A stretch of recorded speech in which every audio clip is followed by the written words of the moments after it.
And now let us prepare our hearts and minds for a time of meditation. I invite you to find a comfortable position. In your seats, close your eyes if you wish, and take a few deep breaths. Let go of any distractions or worries that may be on your mind.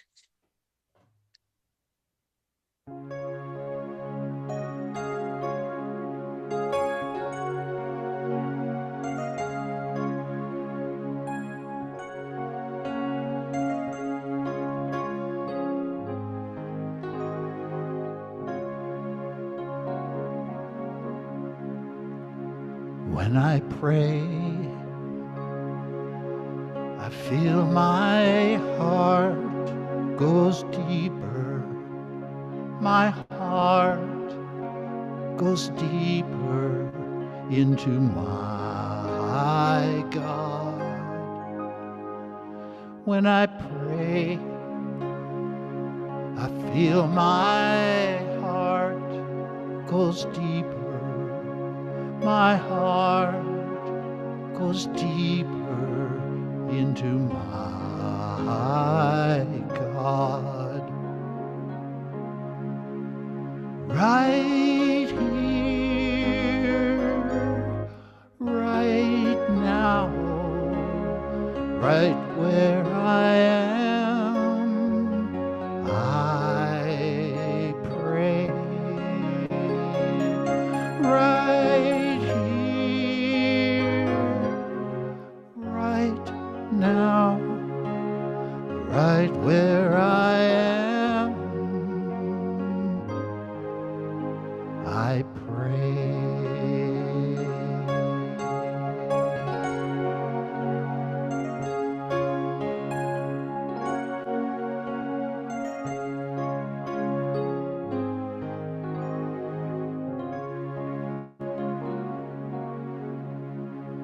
When I pray, I feel my love goes deeper. My love goes deeper into my God. When I pray, I feel my love goes deeper. My love goes deeper into my God. Right here, right now, right where I am, I pray. Right here, right now, right where I am, I pray.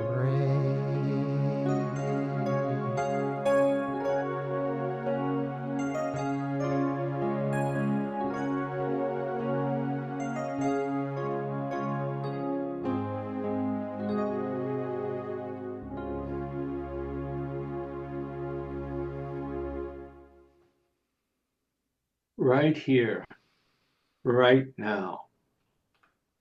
Right here, right now. I feel my love go deeper. I feel my love go deeper. Right here, right now. Taking in a deep, deep breath now and holding it for a moment, and then slowly exhaling and allowing the body to begin to relax, to let go, to settle in, to drop tension in any place where there is tension. And the breathing in and the breathing out begins to relax the body even more.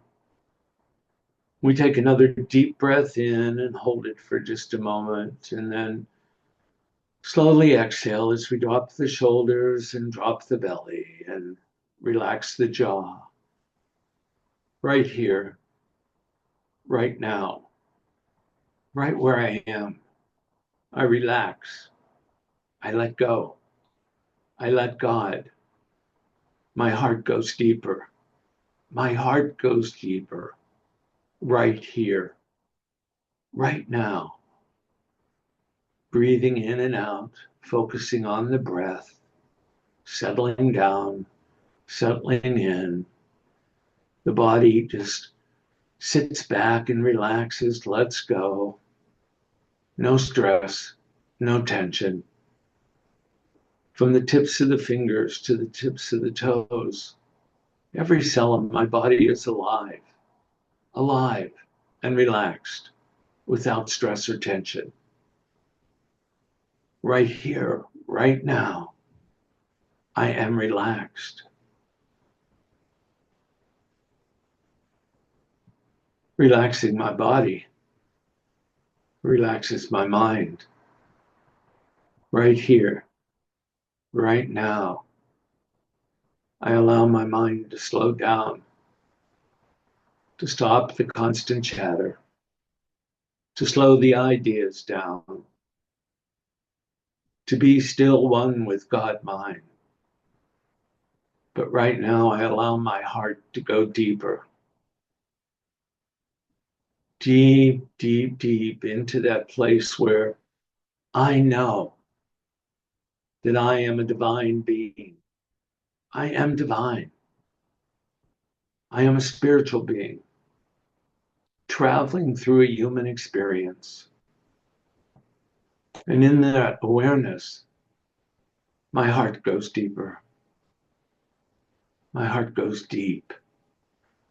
I settle into a time of connecting with my heart, to allowing it to go deep into my love, into God's love, into the love that we radiate out into the world. The divine power of love, the divine harmonizer. Love flows through me now. Love flows out from me now. I radiate love. Breathing in, breathing out, settling into love, settling into the heart of love, settling into the mind of love. I sit quietly in the midst of love now. I sit in the silence. I sit in the silence, in love.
Right here, right now, in the midst of love,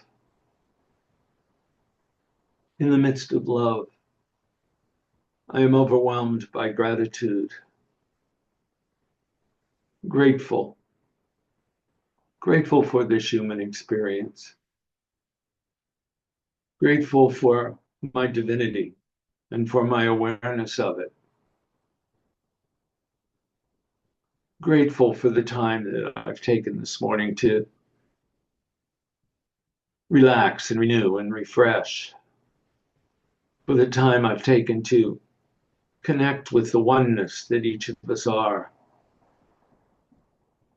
Grateful for allowing my heart to go deeper. Right here, right now, wherever I am, I pray. Breathing in and out and taking a nice deep breath again and holding it for a moment and wiggling the toes and wiggling the fingers and moving the shoulders and slowly exhaling. We begin to open our eyes and come back to this now moment and say, thank you, God. Thank you, God. And so it is. Amen.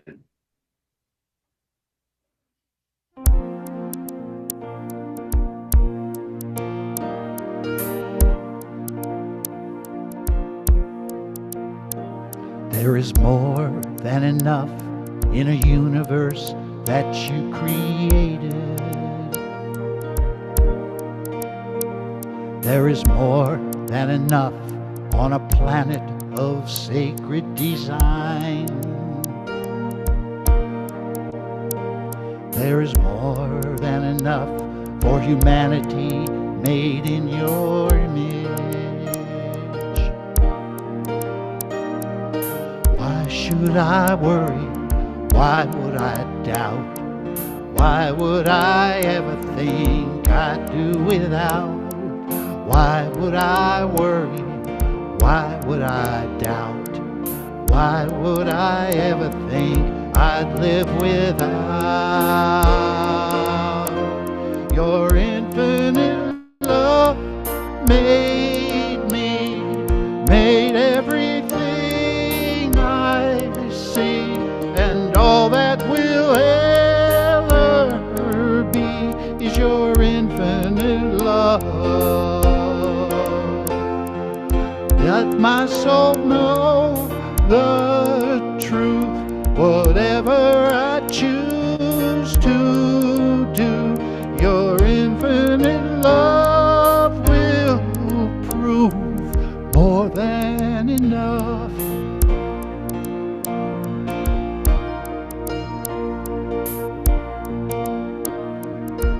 There is more than enough in a universe that you created. There's more than enough on this planet of sacred design. There is more than enough for humanity made in your image. Why would I worry? Why would I doubt? Why would I ever think I'd go without? Why would I worry? Why would I doubt? Why would I ever think I'd go without? Your infinite love made me, made everything I see, and all I will ever be is your infinite love. Let the world know the truth, whatever we choose to do, your infinite love will prove more than enough. More than enough. More than enough.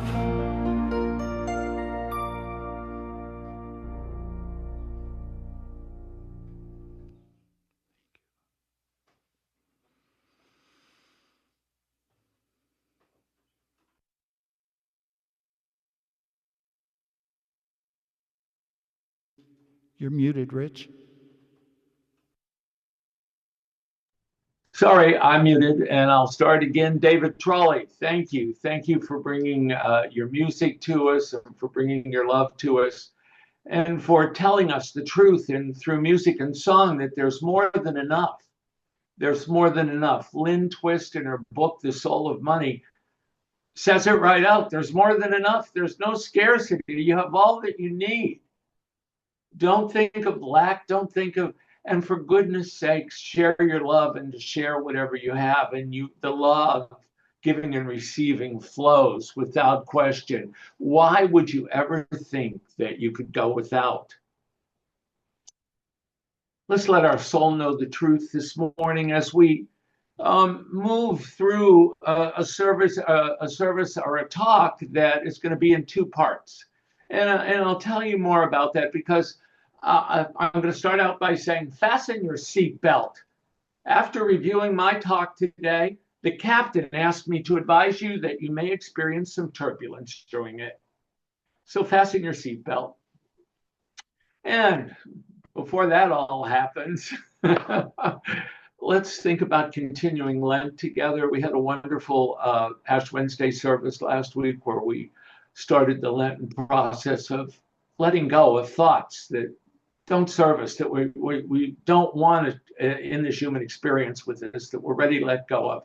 And so we move through this 40 days of letting go of these thoughts so that we can be born again on Easter Sunday to a higher place, to a higher place of spiritual being, to that divinity. And so we move through this process together, and I invite you to our noon meditations with our chaplains there. It's a wonderful meditation time, and I hope you'll join us. And then, well, we finished the 8-week book study in the Quest for Wholeness, and I had a great time, and it was eye-opening. So we may do it again. I think about it if you weren't there, about taking it or taking it again, and I'll let you know if we're going to do that. And I booked my train reservations for the 22nd for the Mandala workshop, so I hope to see most of you there. And Dr. Jane Simmons is coming back, and I was in a meeting with Dr. Jane with a bunch of other Unity ministers, and she said, and while I'm here, I want to tell you that Unity of Davis has virtual services all together. I spoke there, and I'm speaking there again, and they know what they're doing. And I was, well, thank you, Reverend Dr. Jane. So Dr. Jane will be here talking about solutionary, cultivating a wholeness mindset and becoming solutionary. Sounds good. I'm looking forward to it. And, come on. And there was a pastor and a wealthy businessman. And this wealthy businessman approached his pastor after the service.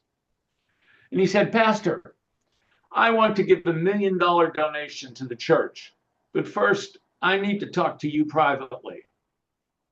Well, the pastor's eyes widened, of course, and said, of course, step right into my office. Here, let me help you into the office. The businessman sat down and said, before I donate, I need to confess. I haven't been to church in years, and well, I have some questionable business practices. Do you think God will still accept my donation? And the pastor smiled warmly and said, oh, my son, God will forgive you, and I'm sure the church will too. And after that, the church had an emergency board meeting. And after reviewing the budget, the treasurer, Kent, stood up and said, I have good news and bad news. The good news is we have enough money to keep the church running indefinitely. The board cheered. Yay! Thank you, God. And the bad news, the treasurer says, is it's still in your pocket. The law of giving and receiving, if it's still in your pocket, it's not doing good. So, all right, enough of that. Thank you. And so the soul of money. What a strange title for a book. I've always thought that, and when I was preparing for introducing that, and I'm hoping that after this, whoever sign up and go to Emily's book study. I think it's going to be very interesting. The book is fascinating. I think you're going to like it. But I said, what is this soul business, And so I decided I needed to look up the word soul in the metaphysical, what does soul mean metaphysically? And let me read it, and I'll talk about it briefly, but soul is man's consciousness, the underlying idea back of any expression. In man, the soul is the many accumulated ideas back of his present expression. So what that's saying metaphysically is that if you remember the Trinity of mind, God mind produces ideas that we express in this human experience. All these ideas that come at us and that we've grabbed onto and that we've expressed, metaphysically, that's making up our soul, the essence of us, who we are, including the divinity that we are and all that we bring from that. So soul is, in man, is the expression, our consciousness, who we are, what we bring into this human experience. And so what is Lynn Twist telling us in her book, In the Soul of Money?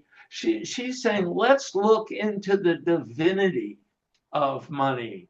Let's look right into the soul of money and what's the truth about money. What's some of the things that we think that aren't true? What are some of the truth about money? And what is the expression of money as it comes from divine mind, the idea of money, the true idea of money? And some of those things is that money is spiritual energy. How you use it matters. Scarcity is an illusion. God is our true source. We have everything that we need. Gratitude multiplies good. What we appreciate appreciates. And giving is an act of faith. The law of circulation ensures that as we give, we receive. So in her book, Twist begins by exploring the spiritual nature of money and how our relationship with it shapes our lives. And she describes how money is often viewed through the lens of scarcity, through the lens of lack, and that creates fear and competition. And this contrasts with the truth of divine abundance, that where money is simply an expression of energy and purpose. She also, in her book, encourages us to see money as a tool for expressing love and generosity rather than that fear and control. And she goes on to talk about scarcity and sufficiency. She tries to dismantle the myth of scarcity that we can all go to so easily, that myth that there's not enough, that more is better, that's just the way that it is. And she says that the principle of sufficiency, which isn't about having less, but about realizing we have enough, that we have sufficient. When we shift our focus from lack to sufficiency, we free ourselves from fear and we begin to live a life of purpose. She says, there are 3 truths of sufficiency. And you'll go more into this when you go to the book study, but she says, and these are great, money is like water. It flows where we direct it. We can channel it towards life-affirming purposes rather than hoarding it. Let it flow. So true. Let it flow. It's got to be in circulation. What you appreciate appreciates. Gratitude expands our experience of sufficiency. Gratefulness. There's that word again, gratitude, gratefulness. And the idea that collaboration creates prosperity. When we work together. Hey world, do you hear that? When we work together, we unlock new possibilities beyond competition. What a statement that is for our world right now. Collaboration creates prosperity. then, and some of the men that are on might remember when we saw a video of Lynn Twist, and it was about giving and about some of the work that she's done out there and what it means in our world. And she shares transformational stories about individuals and communities who have redefined wealth and prosperity through generosity and conscious giving. And as I said before, she encouraged us to use money as an instrument of love and justice. So I think what you'll find is in the book and in the book study is that it goes right along with Unity's teachings. I mean, it aligns with Unity's focus on service and spiritual activism, that using our resources to lift other up. It reinforces the right use of abundance, that we are abundant, that we have everything that we need, and that by using that rightly, by giving, by sharing, for higher spiritual purposes, it becomes more powerful, and it invites us really to trust in the divine flow. So I hope you'll, sign up for the book study with Emily. I'll be there, and you can sign up today. All right, fasten your seatbelt. It's going to be a bumpy ride. Here we go. So, Friday night, Bob Hardy and I went to the Western Regional Key Leader event at Unity of Vacaville. A bunch of people online, a bunch of people there. And the Friday evening presentation was Reverend Jerry Farrell, who was the minister at Unity of Grass Valley for a number of years, was a speaker, and he did a presentation on grief. The cumulative grief, the grief of the world right now. There's so much grief out there. I mean, I do a lot of work on grief, and grief is buzzing right now. I mean, there's so much going on in the world, and one of the things that Jerry mentioned, he talked about the piling up of grief, that we never really processed the grief from the pandemic, and then the world is moving so fast that we've put our griefs on the bookshelf, and we haven't had a chance to bring them back down, and that in this world order that we're in right now, grief is just abounding.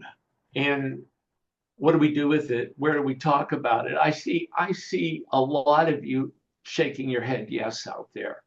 And at the ministers' conference, we all agreed that our congregations are, the majority of our congregations, no matter what,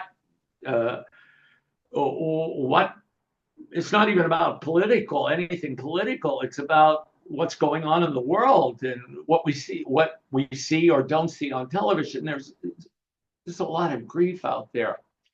And so, we're having our Wednesday afternoon conversations, and I'd like to invite those that are coming this week to focus on, I hate to ask you to do this, but to focus on grief. Are you grieving? What are you grieving? How are you grieving? What's that feel like? And I'm going to be sending out an email in a little while later today. And I've been talking with Emily. I'm going to send a little prompt out for you to do some writing and bring that with you. And so one of our goals in that Wednesday evening group get together is to be rooted in presence, to cultivate inner peace in uncertain times. And getting our grief out is certainly cultivating inner peace in uncertain times. So if you're coming, begin to put your mind onto if you're experiencing grief and what you want to say about that. And then one of the other things that we talked about at the Key Leader event is ministers, this was ministers and licensed teachers. What do we say to our congregation with what's going on in the world?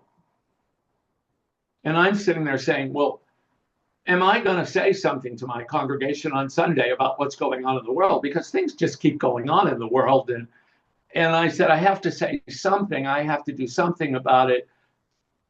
I want to provide a spiritual atmosphere. I want to fill you spiritually, but I have to say something about what's going on in the world. We all agree with that. And ministers across the nation, across the world, or whatever faith they are, talking about what's going on in the world. So Mary, could you put that slide up now? Mary's going to share a slide with you. So if you can see that, it should be up for everybody. Do you recognize that guy in the picture there? Take a good look on the back of an Ford F-150 with a lake behind him. Well, that's your minister. That is a picture. I'm sorry, it's a little blurry. You can't read. I took a picture of a picture that I have on my wall.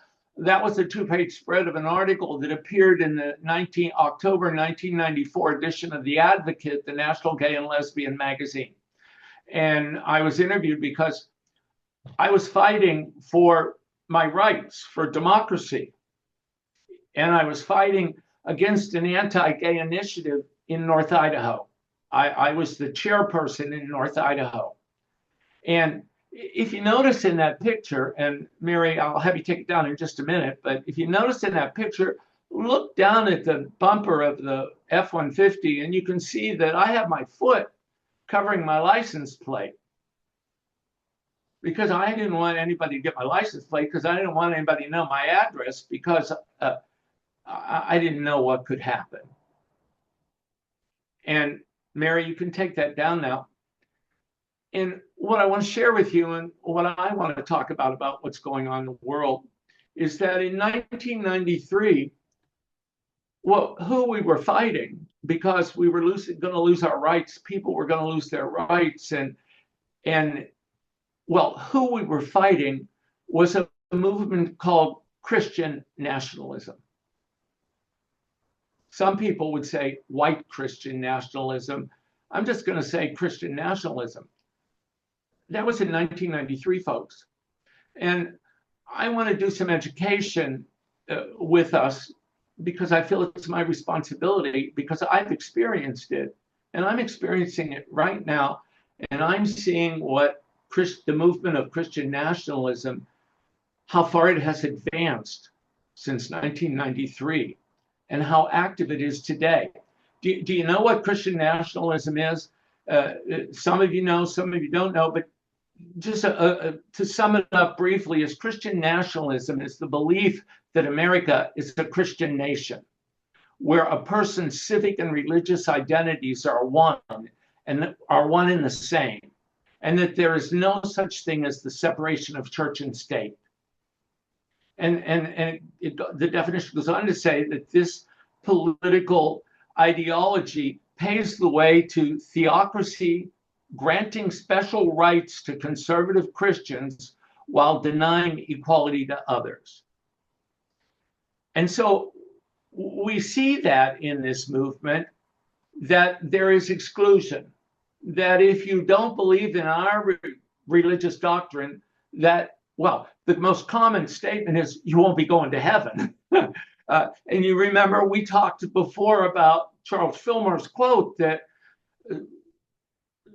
evangelical Christians are more interested in the afterlife than this life. And most Christians and New Thought people are, Jesus was about this life. It's the Father's good pleasure to give you the kingdom now, right here in this human experience. And so this movement, I'd like us to become aware of. I've joined a couple of faith-based groups. Let me say that ministers around the world, around the nation, are getting together to say, we're equanimity. Everyone should be equal, no matter what color you are, what gender you are, what your sexual orientation is, what your religion is. So quickly, 3 points about Christian nationalism that I want you to know, and then I'll be quiet on that. And I invite you to Google Christian nationalism, look it up. It's what you're seeing today, folks. It's the Christian nationalist agenda. Make yourself aware of it. Christian nationalist leaders speak as if their conservative brand is the only authentic form of Christianity, thus erasing not just non-Christians, but also mainline Protestant Christians, progressive Catholics, the Black church tradition, and more. Christian nationalism is a political ideology that claims America was founded to be and should remain a so-called Christian nation.